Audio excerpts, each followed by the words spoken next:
Hello everyone, welcome to my channel. आज की poem है ओzymandias। ओzymandias पीबी शैली के द्वारा लिखा गया है। ओzymandias पब्लिश्ड हुआ है 1818 में। अगर आप ध्यान से देखें तो ये जो पोएम है ये 14 लाइन्स की है, ठीक है। और 14 लाइन्स के पोएम को क्या कहते हैं? सोनेट। तो ये एक सोनेट भी है।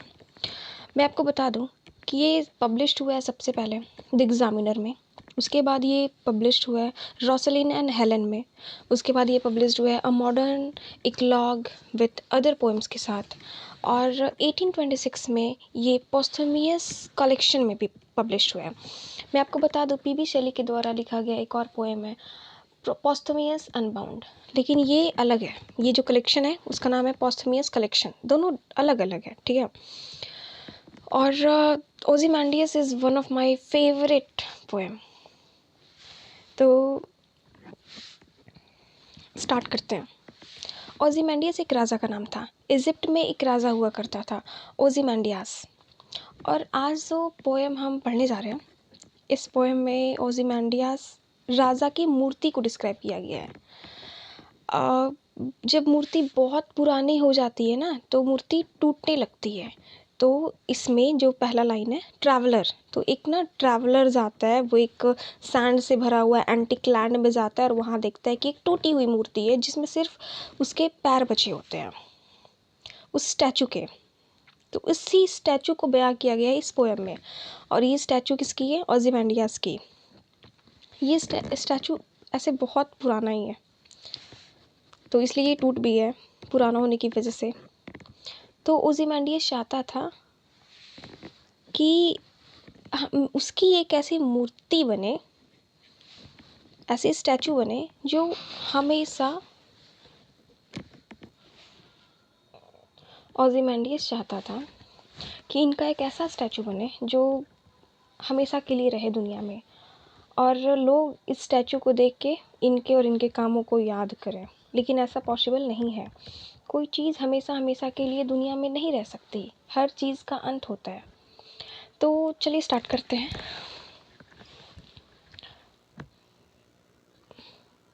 और पूरी पोएम बहुत इजी लैंग्वेज में समझाती हूँ। I met a traveller from an antique land.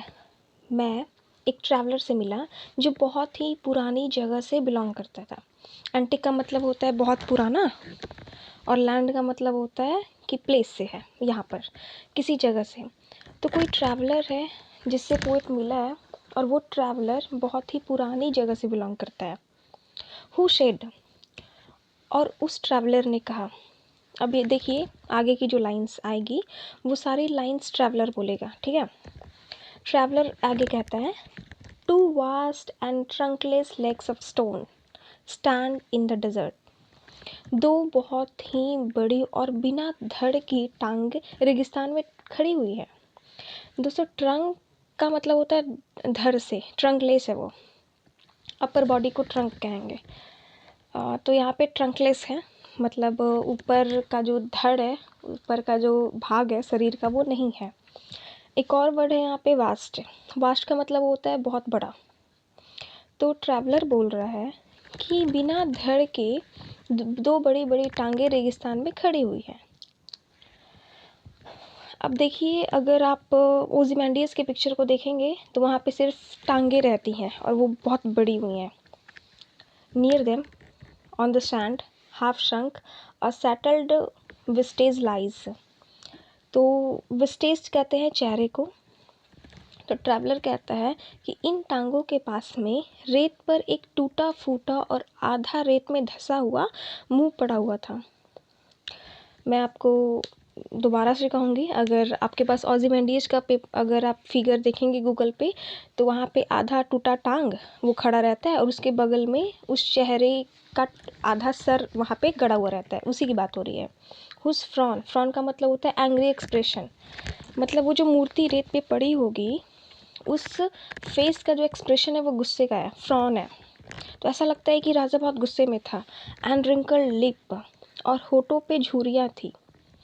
And sneer of cold command, और उनके चेहरे को देखकर ऐसा लग रहा है कि उस राजा का नेचर बहुत ही अनकेयरिंग है, बहुत ही घमंडी है, बहुत ही खड़ूस राजा था वो, ऐसा उसके एक्सप्रेशन से देखकर लगता है।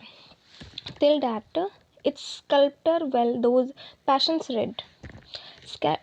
हाँ, स्कल्प्टर कहते हैं स्टैचू बनाने वाले को, स्टैचू मेकर को। तो बनाने वाले ने इतनी खूबसूरती से ये स्टैचू बनाया है कि इस स्टैचू को के एक्सप्रेशन भी देखे जा सकते हैं। इतना बारीकी से, इतना पैशन के साथ उसने बनाया है कि राजा के एक्सप्रेशन उस मूर्ति पे देखे जा सकते हैं। और एक्सप्रेशंस को देखकर आप अंदाज़ा लगा सकते हैं कि ओzymandias किस तरह का राजा रहा होगा, विच एट सर्वाइव। और ये स्टैचू अभी तक सर्वाइव कर गया, बचा हुआ है अभी भी इस स्टैचू के एक्सप्रेशन को आप देख सकते हैं। Stamped on these lifeless things, the hand that mocked them and the heart that fed।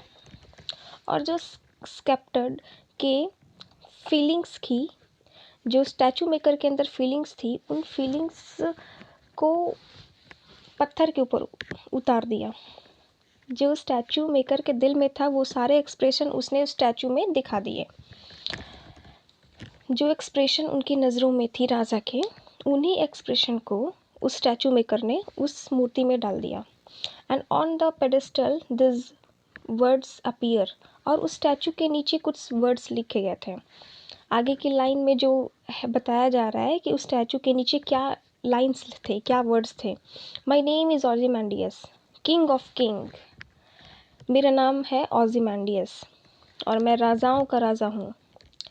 Look on my works, ये माइटी एंड डिस्पेयर। ओzymandias दूसरे राजाओं से बोल रहा है कि देखो मेरे काम को, मैंने क्या क्या किया, देखो मैं कितना काम ताकतवर राजा हूँ। नथिंग बिसाइड रिमेन्स, लेकिन आखिर में कुछ नहीं बचा, सब कुछ मिट्टी में मिल गया, सब कुछ ख़त्म हो गया। Round the decay of the colossal wreck, हर चीज़ बर्बाद हो गई इस महान साम्राज्य के। बाउंडलेस एंड बेयर, इस साम्राज्य की कोई भी बाउंड्री नहीं दिखाई देती। इतना बड़ा साम्राज्य था राजा का, इसका कोई अंश नहीं बचा, सिर्फ रेगिस्तान ही रेगिस्तान है, कोई महल, कोई साम्राज्य, कुछ नहीं बचा। The loan and level Sands stretch far away. और इस रेगिस्तान के दूर दूर तक इस मूर्ति के सिवा और कुछ भी नहीं है, सब कुछ बर्बाद हो गया है, बस एक ये टूटी फूटी मूर्ति बची है, बस वही सरवाइव कर रही है, वो भी टूटी फूटी है। तो इस पोएम में पोएट ने, चाहे आप कितने भी पावरफुल क्यों ना हो, एक ना एक दिन आपका अंत तय है। इस दुनिया में कोई भी ऐसी चीज़ नहीं है जो हमेशा से थी और हमेशा रहेगी, हर चीज़ का अंत तय है। हालांकि ताकतवर लोग हर रूप में आते हैं, लेकिन वो हमेशा के लिए ताकतवर नहीं रहते, हमेशा के लिए बने नहीं रहते, उनको कोई, हाँ, उनको कोई और हरा देता है। तो हर चीज़ का अंत तय है। Thank you.